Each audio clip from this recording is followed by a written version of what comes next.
everyone. So I have a confession to make. I love to shop. There, I said it. I shop constantly.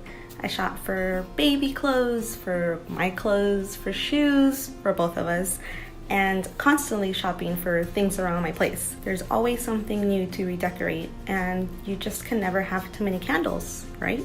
But you know what else? I also never go over my spending budget.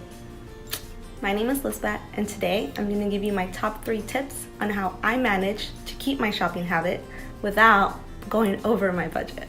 So to start things off, tip number 1 is to make a spending budget. Now I know we budget everything else like groceries and entertainment, but I think that a spending budget is also really important. Let's not lie to ourselves and tell ourselves that we're not going to spend money on clothes or toys for the baby or things around the house. So I think it's very important that we actually set a reasonable budget for ourselves. Of course, you want to make sure it's not too high, because if you're spending more than you're taking in, well then that defeats the whole purpose of a budget. But also you don't want to make it 0, because then you're obviously going to spend money and you're always going to be over budget. So look over your budget, maybe make some cuts somewhere else, and make yourself a reasonable spending budget. Tip number 2, now that you have a spending budget, you want to make the most out of that budget. So never shop without a purpose. I know myself all too well. I cannot go to Target for no reason at all. I have to have a specific reason for me to step foot into a Target. Too many times that I walk into a Target to kill some time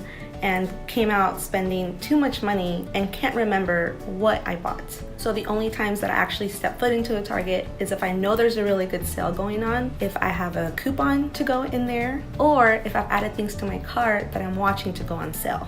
I don't recommend stepping into a store just for fun. Of course, window shop. Now, if you're an impulse buyer, definitely don't do it. I think I'm pretty good at going into a store and realizing that if it's not on sale, I'm not buying it. I can always add it to my cart, which I usually do on either my notes section of my app, or if I have that store app, I add it to the cart there, because sometimes you end up finding way better deals online of that same store versus actually in the store. Always have a purpose for why you're stepping into a store, or something in mind, or something particular that you're looking for before you go in there and spend money that you shouldn't, and on something that won't serve a purpose and won't bring you joy. And tip number 3 is never pay full price. I truly believe in waiting for a sale, because if it's meant to be, it'll be yours at a sale price. Now I know things come up. Sometimes you need something last minute and you don't have time to wait for a sale. In that case, I would recommend you using something like Raise.com or the Raise app, which is an online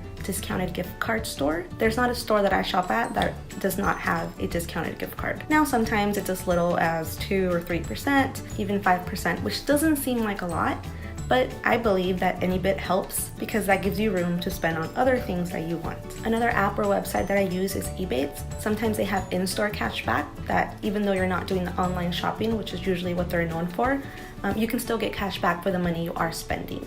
Also, always check your mailer and see if maybe there's coupons for stores that you might shop at or that you regularly shop at, and keep them in your car or keep them in your purse, so that way if you're ever in a rush for something, you at least have that coupon that you can take with you and maybe save some money. Now my favorite thing to do is to use a coupon and a discounted gift card combined to get the best deal for your money. At the end of the day, I think it's important to realize that the more money you save, even if it's little by little, the more things you can actually buy within your budget. That's how I like to look at it. I have this certain budget that I can spend, and if I can save a little bit of money on everything that I use that money for, then overall I'm buying way more things and I'm able to shop more within my budget. I think the fact that I take a little bit of extra time to look for deals or look for coupons or get on my Raise app and find out how much the discounted gift cards are, it helps me with being more conscious of how much money I'm willing to spend for something, or I make it a game and see how much money I can save on something. If you found these tips helpful, please give it a thumbs up. If you have any tips on how you save money while shopping, please leave them in the comments below. Make sure you subscribe if you haven't already, and I will talk to y'all next time. Bye.